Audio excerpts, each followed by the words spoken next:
चटपटे कढ़ी चावल वाली। रोहन बड़ी स्टील वाली कैन के अंदर छाछ डाल रहा था, तभी वहाँ का मालिक आता है।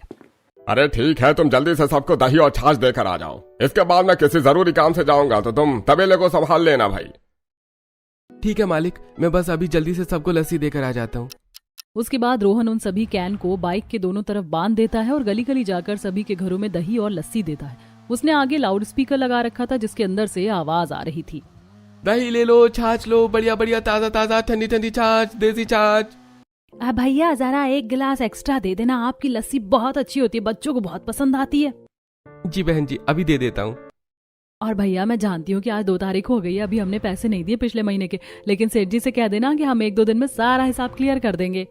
जी आप इस चीज की चिंता मत कीजिए, आप तो हमारे रेगुलर कस्टमर हैं, तो इतनी परेशानी वाली कोई बात नहीं है। लस्सी देने के बाद रोहन वहाँ से चला जाता है। अपना सारा काम खत्म करने के बाद वह तबेले में वापस जाता है, जहाँ पर मालिक रवि भाई साहब के घर दही देने गया था, तो उन्होंने कहा है कि आज 2 तारीख होने के बाद उन्होंने हिसाब क्लियर नहीं किया, लेकिन 1-2 दिन में कर देंगे। ठीक है, तुम सारी सफाई अच्छे से कर देना, अब मैं चलता हूँ। जी मालिक। रोहन अपने काम में बहुत अच्छा था और वो हर बात की अपडेट देता था, साथ में अपना काम बहुत अच्छे और ईमानदारी से भी करता था। अब वो सबसे पहले एक लाइन की गाय को खोलकर उन्हें पानी पिलाने के लिए हौंदी के पास आता है। बारी बारी सभी गायों को पानी पिलाने के बाद वो उन सभी के सामने चारा डाल देता है। चलो अब तुम सब अच्छे से अपनी पेट पूजा कर लो, तुम्हें भूख लगी होगी, मैंने सबके लिए चारा रख दिया है। चारा डालने के बाद फिर वहां पर सभी गाय के पास के एरिया की अच्छे से झाड़ू से साफ सफाई करता है। इस तरह रोहन मेहनत से सारा काम कर रहा था। वहीं दूसरी तरफ शाम को बच्चे बेसब्री से रोहन के घर आने का इंतजार कर रहे थे। बच्चों चलो अंदर आ जाओ, खाना खा लेते हैं। लेकिन मम्मी पापा अब तक नहीं आए और मेरा बहुत मन है कि आज मैं लस्सी के साथ ही खाना खाऊंगी। हाँ मम्मी, वरना हर रोज पापा जल्दी ही आते थे, आज अभी तक नहीं आए और मुझे भी लस्सी के साथ ही खाना खाना है। किसी काम की वजह से उन्हें देर हो गई होगी। अब तुम यहाँ बाहर मत बैठो वरना मच्छर काट लेंगे, चलो कम से कम अंदर तो आ जाओ। इतना कहने के बाद दोनों बच्चे प्रीति के साथ अंदर चले जाते हैं और जब थोड़ी देर बाद रोहन घर वापस आता है तो उसे देखकर दोनों खुश होकर उसके पास आते हैं। क्या बात है, मेरे दोनों बच्चे क्या मेरा इंतजार कर रहे थे? हाँ पापा, हम आपका इंतजार कर रहे थे, हम साथ में खाना खाएंगे। और क्या आप हमारे लिए लस्सी लेकर आए? पिंकी की बात सुनकर रोहन थोड़ा उदास हो जाता है और कहता है, माफ करना बेटा, लेकिन आज लस्सी नहीं मिल पाई। आज कुछ ग्राहकों ने एक्स्ट्रा लस्सी ले ली थी, इस वजह से कुछ भी नहीं बचा। रोहन की बात सुनकर दोनों बच्चे उदास हो जाते हैं, लेकिन तभी रोहन हंसते हुए कहता है, अरे मैं तो मजाक कर रहा था, देखो तुम लोगों के लिए लस्सी लेकर आया हूँ, चलो साथ में खाते हैं। इसके बाद तो बच्चे बहुत खुश हो जाते हैं। पापा आप बहुत अच्छे हैं। अरे देखो तो जरा, एक दिन लस्सी ना मिलने पर दोनों कैसे उदास हो रहे थे और अब कितने खुश हो रहे हैं। हाँ, बच्चे तो ऐसे ही होते हैं, हर रोज घर पर लस्सी आने का इंतजार करते हैं और उसके बिना तो खाना तक नहीं खाते। इन दोनों का लस्सी और दही के बिना कहाँ खाना गले से नीचे उतरता है। इन दोनों को तो इतनी बुरी आदत हो गई है दही या लस्सी लेने की खाने के साथ में। इसीलिए तो मैंने इन दोनों के लिए कल की बची लस्सी और दही के साथ आज खाने में चटपटी कढ़ी भी बनाई है। ये बात सुनकर बच्चे और खुश हो जाते हैं। प्रीति ने सबके लिए बढ़िया गर्मा गर्म चटपटी कढ़ी और चावल बनाए थे और उसके साथ बच्चे लस्सी पी रहे थे। मम्मी आपने बहुत ही स्वादिष्ट चटपटे कढ़ी चावल बनाए, आपके हाथों के कढ़ी चावल तो बहुत अच्छे लगते हैं। हाँ मम्मी, हमारे स्कूल में भी सब बच्चे कहते हैं तुम्हारी मम्मी बहुत चटपटे कढ़ी चावल बनाती है, सबको बहुत अच्छे लगते हैं और मुझे भी। हाँ मुझे पता था तुम दोनों बहुत उदास हो गए थे, इसीलिए मैंने तुम्हारे लिए पहले ही चटपटे कढ़ी चावल बना लिए थे। वैसे बहू, मुझे भी तुम्हारे हाथ के चटपटे कढ़ी चावल तो सच में बहुत अच्छे लगते हैं। हाँ सच में, भाभी जैसी चटपटी कढ़ी बनाती है ना, ऐसी जायकेदार कढ़ी बहुत कम लोग बना पाते हैं। इस तरह सभी साथ में बैठकर कढ़ी चावल खाते हैं और उसके बाद रात को प्रीति जब बर्तन धो रही थी तब रोहन उसके पास आता है। अच्छा सुनो, आज सेठ ने पगार नहीं दी है मेरी, मुझे लग रहा है कि अब मुझे सोमवार को ही वो देंगे, तो सोमवार आने में अभी 4 दिन बचे हैं, तो क्या घर में इतने पैसे हैं कि 4 दिन का गुजारा हो जाएगा? हाँ आप चिंता मत कीजिए, मैं राशन थोड़ा बहुत उधार ले आऊंगी, अगर कम भी होगा तो 4 दिन की ही तो बात है, जैसे तैसे करके बीत जाएंगे। हाँ, क्योंकि इस बार कुछ ग्राहकों ने पैसे समय पर नहीं दिए हैं और हमारा मालिक भी ऐसा ही है, जब तक सारे पैसे नहीं आते तब तक पगार नहीं देता। दोनों पति पत्नी बात करते और उसके बाद सब सो जाते हैं। अगले दिन सुबह उठकर रोहन बाकी दिनों की तरह ही अपना काम करने के लिए तबेले पर जाता है और वहां जाने के बाद वो लस्सी के स्टील के बर्तन अच्छे से धोता है। बर्तन लेकर वह तबेले के पीछे वाली रसोई में जाता है जहाँ पर मिट्टी के घड़े में पवन लस्सी बना रहा था। क्या अभी लस्सी नहीं बनी है? अरे नहीं, बस 15 मिनट और लगेगी, उसके बाद सारी लस्सी बन जाएगी। हाँ ठीक है, मैं तब तक तबेले का एक राउंड लगा कर आता हूँ। थोड़ी देर बाद जब लस्सी बनकर तैयार हो जाती है तो उसके बाद रोहन अपने स्टील के बर्तन में लस्सी डाल लेता है और उसे गली गली जाकर बेचना शुरू करता है। दही ले लो, छाछ ले लो, बढ़िया बढ़िया ताजा ताजा छाछ, दही, छाछ, देसी छाछ। सबसे पहले रोहन उन घरों में जाता था जहां पर हर रोज की लस्सी का एक फिक्स अमाउंट जाना तय होता था। उसके पास जो छाछ या दही बच जाती थी वो उसे बेचने के लिए और दूसरी गलियों में घूमता है। पूरा दिन मेहनत करने के बाद वो वापस तबेले में जाता है और वहां का काम करता है। दिन गुजरते हैं, कुछ दिन बाद उसकी पगार भी आ जाती है। अरे लो तुम्हारी पगार, तुम काम बहुत अच्छा कर रहे हो और इसी तरह तुम अपने काम पर ध्यान देते रहना। जी शुक्रिया मालिक। उसके बाद रोहन घर वापस आ जाता है और घर आने के बाद वो सारे पैसे प्रीति को दे देता है। चलो कम से कम मेरी पगार तो आ गई, अब इतनी चिंता नहीं है। हाँ, दुकानदार भी आज पैसों के लिए पूछ रहा था, आज जाकर उसका हिसाब किताब क्लियर कर दूंगी। अब शाम को ही प्रीति राशन की दुकान पर जाती है और उसका पिछला हिसाब किताब क्लियर कर देती है। अब तो सारा हिसाब क्लियर हो गया है, आप मुझे अब घर के लिए थोड़ा राशन दे दीजिए। अरे जी बिल्कुल बहन जी, जब हिसाब क्लियर हो ही गया है तो फिर मैं आपको राशन के लिए कैसे मना कर सकता हूँ भला। सारा राशन लेने के बाद प्रीति घर वापस आती है और उसके बाद रात के लिए सबके लिए खाना बनाती है। वो चूल्हे पर सबके लिए गर्मा गर्म रोटी बना रही थी और साथ में रिया सिलबट्टे पर चटनी पीस रही थी। मम्मी क्या आज खाने में सब्जी नहीं है? नहीं बेटा, तुम्हारे पापा की पगार नहीं आई थी इसीलिए मैं सब्जी लेने नहीं गई थी, इसीलिए आज हमें चटनी के साथ ही रोटी खानी होगी। तो मम्मी आप हमारे लिए फिर चटपटी कढ़ी ही बना देती। बेटा बना तो देती, लेकिन कल की लस्सी खत्म हो गई थी इसीलिए बना नहीं पाई।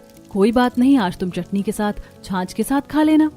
इस तरह सभी चटनी और छाछ के साथ खाना खा रहे थे। यूं ही दिन गुजर रहे थे, लेकिन एक दिन जब रोहन छाछ और दही देने के लिए गली गली लोगों के घर जाकर उन्हें दही दे रहा था, तब एक ग्राहक कहता है, रोहन भाई आजकल तुम्हारी लस्सी और दही में वो स्वाद नहीं आ रहा है, बहुत ज्यादा खट्टा बना रहा है। मुझे लगता है कि शायद किसी वजह से कल ऐसा हो गया होगा। लेकिन सिर्फ कल की ही बात नहीं है, ऐसा हर रोज हो रहा है। एक हफ्ता होने को आ गया लेकिन अब तक कोई सुधार नहीं हुआ, बहुत ज्यादा खट्टा हो रहा है। हाँ लेकिन ऐसा कैसे हो सकता है? एक काम करो, मुझे आज थोड़ी ही लस्सी और थोड़ी ही दही देना बस। इस तरह उस दिन तो रोहन को हर कोई लस्सी और दही लेने से मना करता है।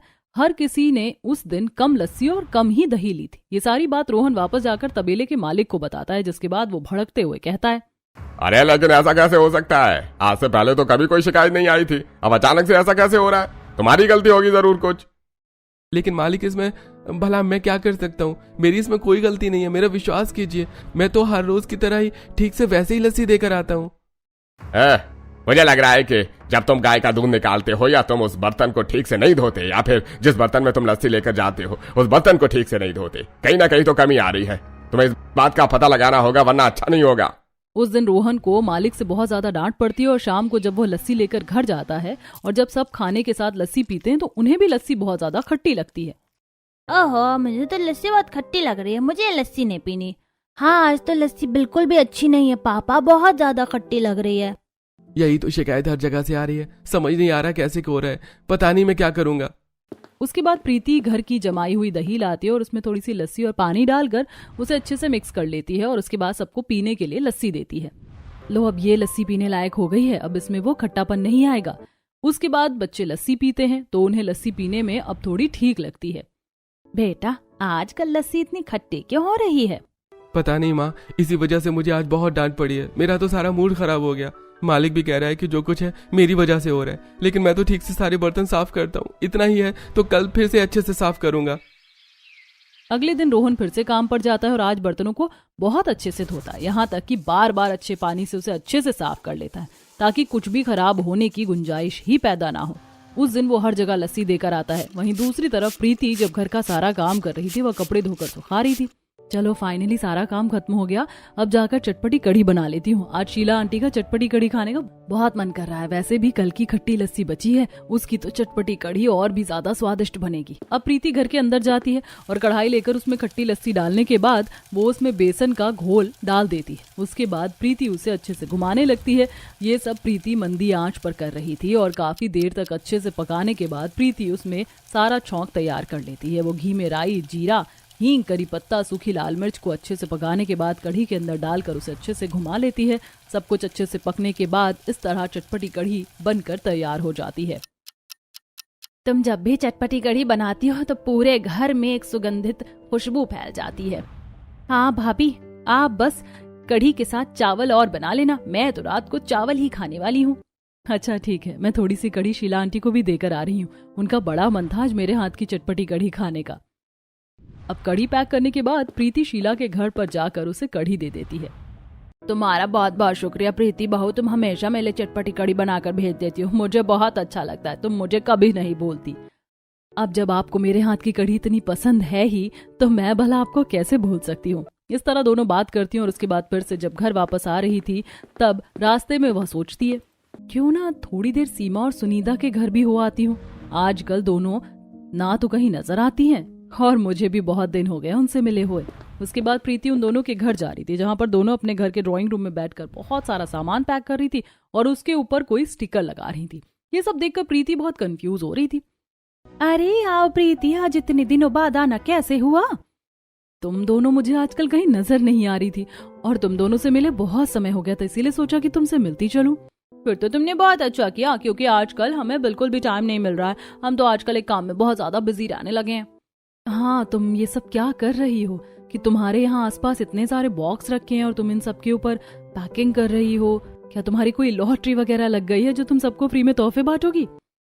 इस बात पर सीमा और सुनीता हंसने लगती हैं और मुस्कुराते हुए कहती हैं, अरे ऐसा कुछ नहीं है, हमने तो बल्कि एक नया काम ढूंढा है इन सभी बक्सों को पैक करने का। ये हमारी नई नौकरी समझ लो। एक बक्से को पैक करने के 10 रुपए मिलते हैं। हाँ, वरना हम भले फ्री में किसी को इतने सारे तोहफे क्यों बांटेंगे? ये सुनकर प्रीति को बहुत अच्छा लगता है और वो प्रभावित होते हुए कहती है, ये तो सचमुच बहुत अच्छी बात है कि तुम्हें घर बैठे ही काम मिल गया है। काम भी कितना अच्छा है सच में। क्या तुम मुझे भी इस काम के बारे में बता सकती हो कि ये काम कहाँ से मिलता है और कैसे होगा, ताकि मैं भी घर बैठे कुछ कर सकूं? हमारा काम तो ऐसा ही चल रहा है। ये बात सुनकर सीमा और सुनीता के भाव अचानक से बदल जाते।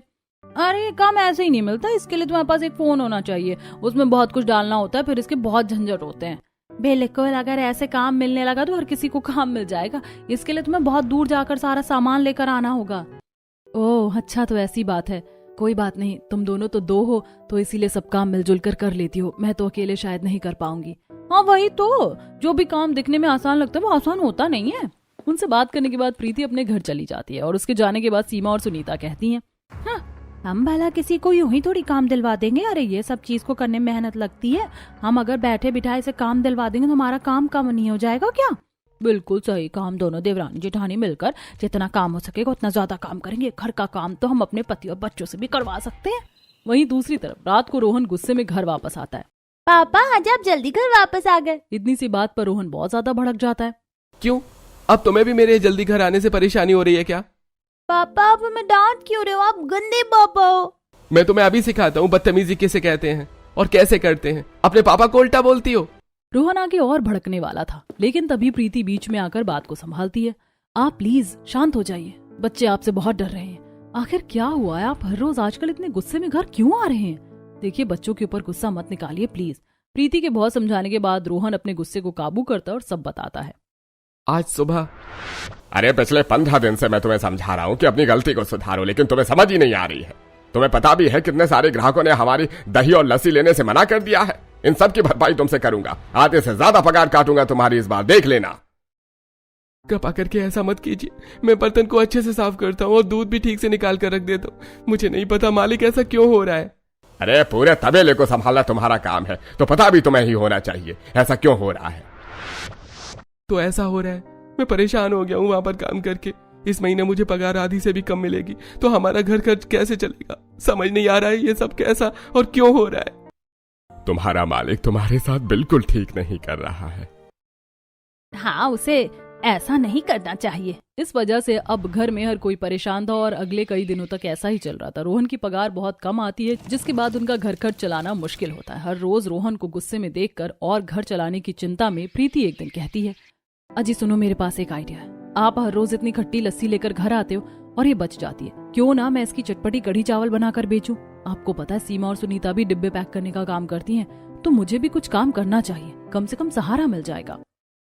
बात तो अच्छी है, लेकिन तुम कढ़ी चावल अकेले बेचने जाओगी तो परेशान हो जाओगी। और कैसे करोगी? ठेला खरीदने के इस बार हमारे पास पैसे भी नहीं है।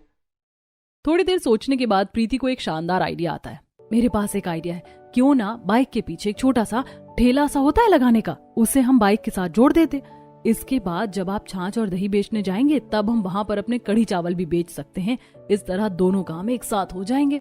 रोहन को प्रीति का आइडिया बहुत अच्छा लगता है और अगले ही दिन वह कबाड़ी वाले के पास जाता है और उसे ढांचा बता देता है। ठीक है, मेरे पास एक बुग्गी है, बस उसमें आगे को मुझे एक पहिया और लगवाना है, मैं तुम्हें ये बनवा कर दे दूंगा। ठीक है, और मैं तुम्हें पैसे इस महीने के आखिर तक दे दूंगा। वह कबाड़ी वाला रोहन का जानकार था, इसीलिए वह रोहन को उधार पर वो बुग्गी यानी बाइक के पीछे लगाने वाला ठेला देने के लिए मान जाता है। अब उन दोनों की छोटी सी गाड़ी भी तैयार हो जाती है। अगले दिन प्रीति सुबह जल्दी उठकर खट्टी लस्सी की मदद से चटपटी कढ़ी बना रही थी। प्रीति सबसे पहले चूल्हे पर चावल पकने के लिए रख देती है। जब तक चावल बनकर तैयार होंगे तब तक कढ़ी का घोल भी तैयार कर लेती हूँ। तब वहाँ रोहन आता है। तुम जब तक अपनी चटपटी कढ़ी बनाकर तैयार कर लो, मैं तबेले से जाकर लस्सी ले आता हूँ, उसके बाद यहाँ से हम साथ में चलेंगे। चावल पकने के बाद प्रीति कढ़ाई लेकर उसमें खट्टी लस्सी डालने के बाद वो उसमें बेसन का घोल डाल देती है। उसके बाद प्रीति उसे अच्छे से घुमाने लगती है। ये सब प्रीति मंदी आंच पर कर रही थी और काफी देर तक अच्छे से पकाने के बाद प्रीति उसमें सारा छौंक तैयार कर लेती है। वो घी में राई, जीरा, हींग, करी पत्ता, सूखी लाल मिर्च को अच्छे से पकाने के बाद कढ़ी के अंदर डालकर उसे अच्छे से घुमा लेती है।